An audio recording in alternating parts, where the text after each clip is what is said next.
Friends, எங்களுக்கு ரொம்ப நாள் ஆசைங்க இந்த மாதிரி கிராமத்துல சமையல் செய்யணும்ட்டு. அதுக்காக தான் நம்ம இன்னைக்கு வந்திருக்கோம். இங்க உலக்காய வைக்க குண்டா எடுத்துட்டு வர சொன்னா என்ன பண்றானோ? சிவா சிவாய போற்றியே நமச்சிவாய போற்றியே. நைட்டு ஃபுல்லா பாகுபலி படம் பார்த்துட்டு இவனோட அட்டகாசம் தாங்க முடியல. இங்க என்ன கொடுமடா?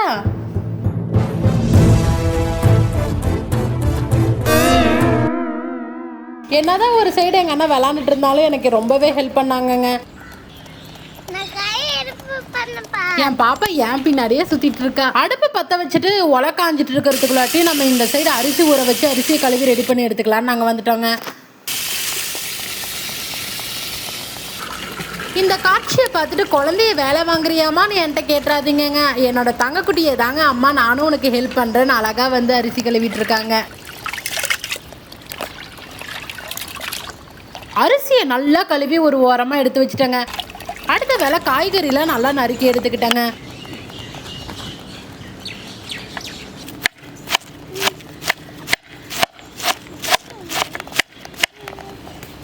இந்த சைடு காய்கறிலாம் ரெடி பண்ணிட்டு இருக்கிற சமயத்திலே தண்ணி நல்லா உல கொதிச்சிருச்சுங்க. அரிசியை கையோட போட்டு வந்துடலாம். நான் அரிசி போட ஆரம்பிச்சிட்டேங்க.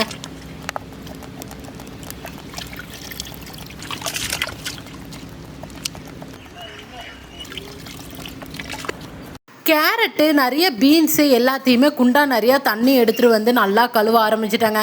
என்னோட குட்டி தங்கம் அதுக்கு மேலே அதவே பார்த்துக்கிட்டே இருக்காங்க. எப்படா எனக்கு அந்த கேரட்டை தருவாங்கன்னே பார்த்துட்டு இருக்காங்க. அதுவும் பையனோட ஃபேஸ் ரியாக்ஷனை பாருங்களா. இவ இப்போதைக்கு தர மாதிரி தெரியல, நாமளே எடுத்துக்குவோமான்ட்டு பாவமாக பார்த்துட்டு இருக்காப்புல.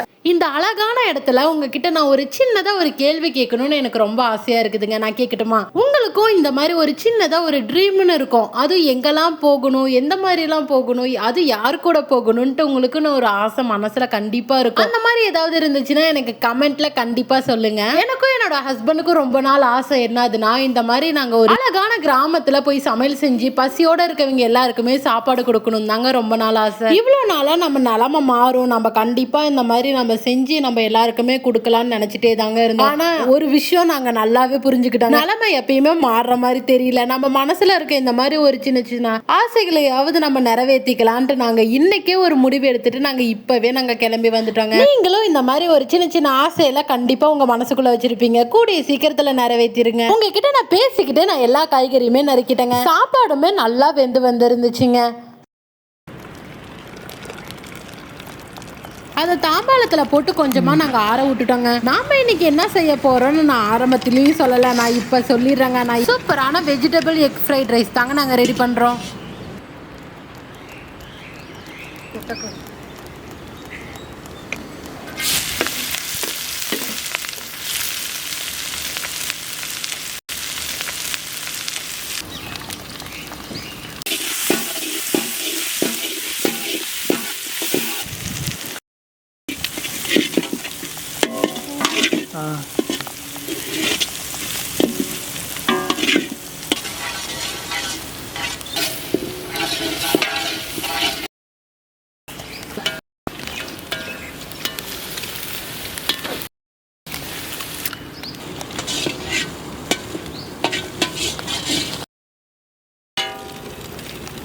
பக்கத்துல இருந்து வாழை மரத்துல இருக்க ஒரு இலையை வெட்டி எடுத்துட்டு வந்துட்டேங்க. நல்லா சாப்பாடு சுட சுட இருந்துச்சுங்க. சுட சுட சாப்பாடு வாழை இலையில வச்சு சாப்பிட்றப்ப டேஸ்ட் சூப்பரா இருந்துச்சுங்க. இந்த ஃப்ரைட் ரைஸ்ல நாங்க என்ன ஒரு தப்பு பண்ணிட்டோம்னா சாப்பாடு கொஞ்சம் கொலைய விட்டுட்டோங்க. அது மட்டும் தான் நான் பண்ண பெரிய தப்பு. ஆனா நாங்க கொஞ்சம் யோசிச்சு பார்த்தோங்க. சாப்பாடு வேற வேறையா வடிச்சிருந்தாலும் வயசானவங்களால சாப்பாடு ஜீரணம் ஆகாது. அதனால நாங்க காரமும் கொஞ்சம் கம்மியா தாங்க நாங்க போட்டே சமைச்சோம். அதுவும் இந்த எக் ஃப்ரைட் ரைஸ் நிறைய வெஜிடபிள்லாம் போட்டு சூப்பராகவே இருந்துச்சுங்க. அதுவும் நம்ம குழந்தைங்களுக்கு கொடுக்கறனால சூப்பராகவே இருந்துச்சு. என் குழந்தையும் விரும்பி சாப்பிட்டாங்க. நான் சாப்பிட்டதுக்கு அப்புறம் ஒன்று ரெண்டு விஷயம் கொஞ்சம் யோசிச்சு பார்த்தேங்க. உப்பு கொஞ்சம் லைட்டாக கம்மியாக இருந்துச்சுங்க. சாப்பாடு கிளறப்பயே நாங்கள் உப்பு இன்னும் கொஞ்சம் சேர்த்து போட்டு ஃபுல்லாக கிளறி எடுத்துக்கிட்டோங்க. ஆரம்பத்துல இருந்து சமையல் செய்கிற வரைக்கும் எங்கள் அண்ணன் என் கூட இருந்து ரொம்பவே ஹெல்ப் பண்ணிட்டு இருந்தாங்க. அவங்களும் ஹோட்டல் கடை வச்சிருக்கிறனால டைம் ஆயிடுச்சுங்க. அதனால அவரும் எனக்கு பாய் பாய் சொல்லிட்டு கிளம்பிட்டாங்க. சாப்பாடு ஃபுல்லாவே ரெடி பண்ணி எல்லாமே ஒவ்வொரு பாக்ஸ்ல நான் போட ஆரம்பிச்சிட்டேங்க. அப்புறம் என்ன எல்லாத்தையுமே பேக் பண்ணிட்டு கட்டப்பையில வச்சுட்டு எல்லாருமே கிளம்ப வேண்டியது தாங்க.